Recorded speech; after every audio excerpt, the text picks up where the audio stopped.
Ikay hindi umaandar. Ayun o. Ikay! Uupo lang pala. Si Jeric ayun na. Yan gusto ko punta rito, hindi naman. Si Jeric ang layo na. Ayun na. Si Ikay ayun pa rin. Hindi umaandar, ang bigat.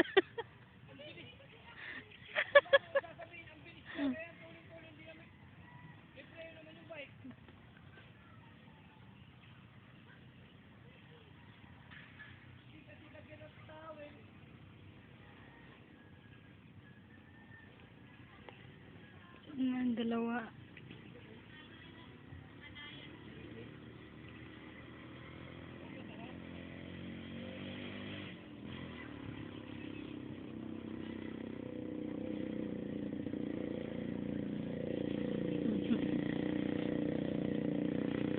Ana, oh, kakapit talaga siya kay Jeric.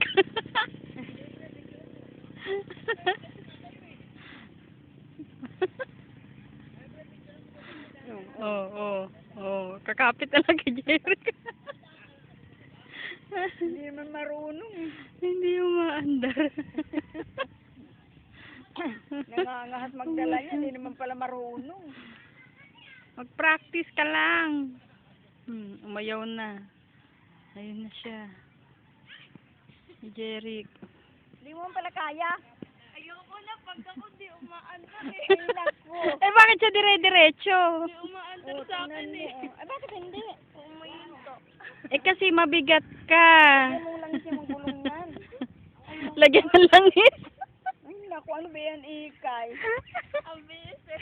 Lagyan ng langis. Ikaw ang atat na atat pumunta rin. Kumapit ka kay Jeric. Bechay, tulungan mo nga si Ikay, Bechay.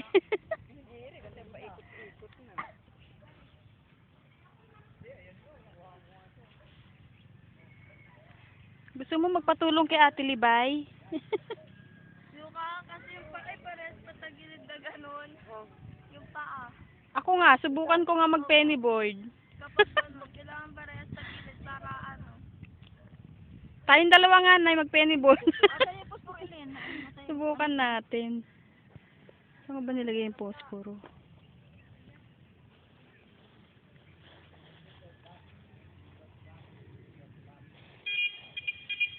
Ayan na si Jeric, tapos na.